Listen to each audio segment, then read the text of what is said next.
Mighty Ducks Game Changers just debuted on Disney Plus today. I've always been a really big fan of the Mighty Ducks trilogy. I even remember going to see the third one in theaters when I was a very young child. It's actually one of my favorite franchises. No, there's nothing great about those movies. They're dumb, but they're also fun. I was always a big fan of sports movies growing up. The Mighty Ducks is actually how I became an avid hockey fan as well. I enjoyed the life lessons and the hockey action that those movies brought to us. There was fun comedic moments that also had a serious tone from time to time. So I'm going to be reviewing each one of these episodes as they're released. I have mixed feelings after watching the first episode.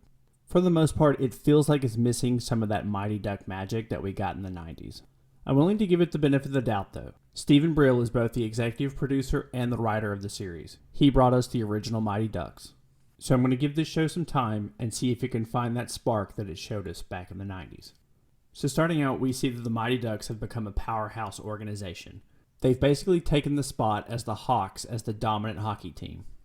The show follows Evan Morrow and his mom. Evan's a member of the Ducks team, but he gets cut for not being, quote, good enough. He's told he's too small to be able to play at the next level. His coach tells him don't bother if he's not able to play at a high level. That don't bother is going to come up later. Evan's mom, who's played by Lauren Graham, who you may recognize from Gilmore Girls. She hears this conversation and creates a bit of a scene on the ice. Playing hockey for the Ducks has become a job to these kids. There's no longer the fun element of kids just coming together and playing a sport that they love. Later on, we see both Evan upset and his mother. His mother feels really bad about the scene she made, but she feels even worse about the fact that her son isn't able to play the game that he loves. They decide to start their own hockey team. Unfortunately, they only have 3 days to do this. I think this is one of the issues that I have with this episode. I feel like there's a pacing issue with this episode. Things just seem to happen very quickly. It doesn't feel like anything is organically growing. Evan is cut from the team, and then his mom decides to create a new team. They start looking around for players, but they can't really find anybody who wants to play on a new team.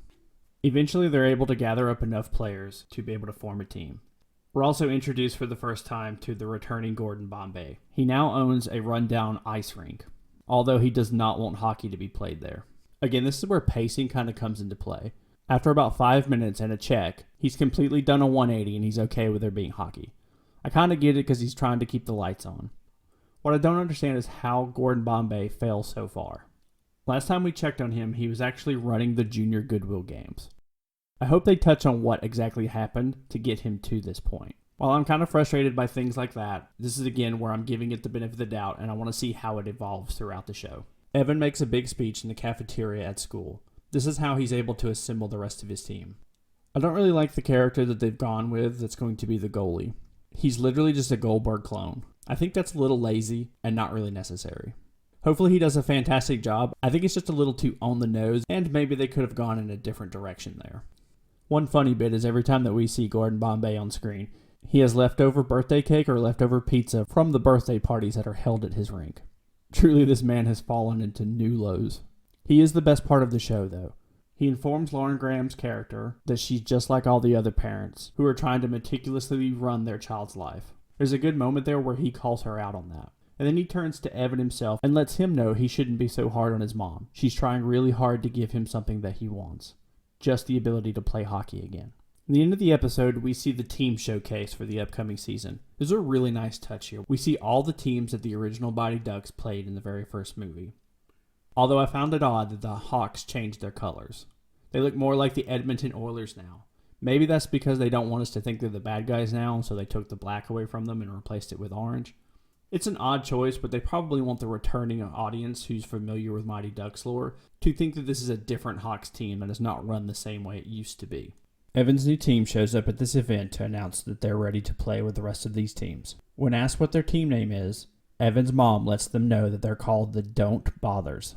I don't really know what to say about this team name. I really think it's a silly thing. It's really hitting you over the head that these are rejects and they're going to triumphant over the bad Mighty Ducks team. I don't think this first episode showed a lot for maybe new fans coming to the franchise for the first time, but hopefully that changes and maybe you won't have to know as much about the Mighty Ducks to enjoy the show as I do. This first episode is a little middle of the road for me. There was some good moments and there were some poor moments. A lot of the good moments came with just Gordon Bombay, and that has me a little worried actually. I didn't really like any of the other characters that they've set up so far. I think they have a lot of work to do to get us to the point that we actually care about this team. This team is a lot different from the original District 5. District 5 was a team that just didn't have a lot of funding and never had a proper coach. This team is just a collection of random people who have never played hockey other than Evan. And Evan was cut from a team because he, quote, wasn't good enough. I'll be a little bit disappointed if he somehow becomes the best player on the team. I don't think he should. I think he needs to stick to that Charlie Conway mold from the first two movies, where Charlie was the heart of the team, not necessarily the best player like he was in D3. Evan may be the best player starting out just because of his experience, but I need somebody else from the team to take that mantle as the best player. I think maybe we got a tease of who the best player will be, and it's going to be a player who's still on the Ducks roster right now. So again, this episode was kind of lukewarm to me. Had some good moments, had some okay moments, had some cringe moments. I hope it finds its stride and really hits that nostalgic tone that, for those of us who grew up on these movies, are looking for.